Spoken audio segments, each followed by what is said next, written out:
Imagine uncovering the hidden horrors of history through the remnants of fallen warriors' mouths. Teeth that whisper tales of plagues and peril that shattered an empire's dream.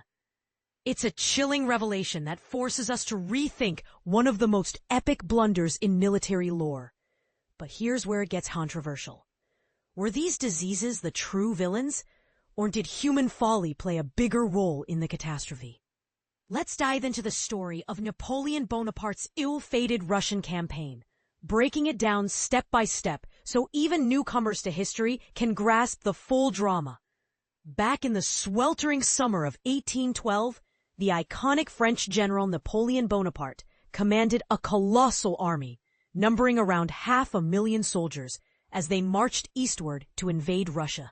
This wasn't just any invasion. It was a bold gambit aimed at weakening Russia's defenses and expanding French influence across Europe.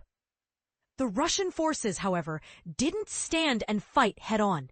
Instead, they employed a clever strategy known as scorched-earth tactics, deliberately torching their own lands, crops, and villages as they pulled back.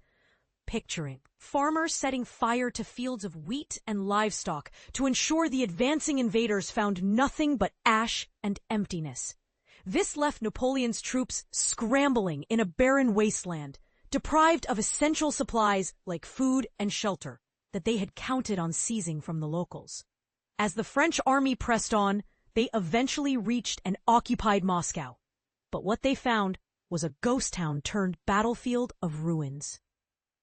The city, once a vibrant hub, had been largely abandoned and partially destroyed by the retreating Russians, turning Napoleon's victory into a hollow shell.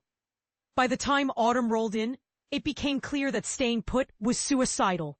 Napoleon's weary troops began their agonizing retreat toward encampments along the Russian border. And this is the part most people miss.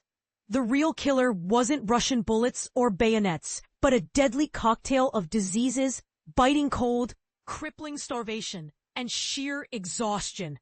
Historians estimate that around 300,000 soldiers perished in this brutal withdrawal, their bodies succumbing to typhus, dysentery, and other illnesses that spread like wildfire in overcrowded, unsanitary conditions. For beginners to this history, think of it like a modern-day disaster. Imagine a massive expedition into a harsh wilderness without proper planning, where infections and environmental hardships claim more lives than any direct confrontation. Now, here's the controversial twist that sparks endless debate among historians. While diseases undeniably ravaged the army, some argue that Napoleon's overconfidence and poor logistical decisions were the root causes that made the troops so vulnerable in the first place.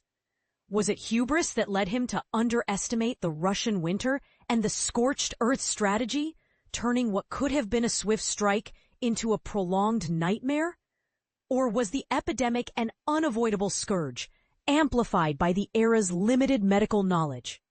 Historians point to evidence from excavated soldiers' remains, specifically dental analysis, showing signs of chronic illnesses and malnutrition that predated the campaign, suggesting the army was already weakened before they even crossed into Russia. This challenges the narrative that blames everything on the cold alone. Perhaps leadership failures set the stage for disaster. What do you think? Does this revelation change how we view Napoleon's genius as a strategist? Or is it a stark reminder of how unseen forces like disease can topple even the mightiest? Do you agree that human errors compounded the tragedy, or was it simply fate? Share your thoughts in the comments below. Let's discuss the what-ifs of history.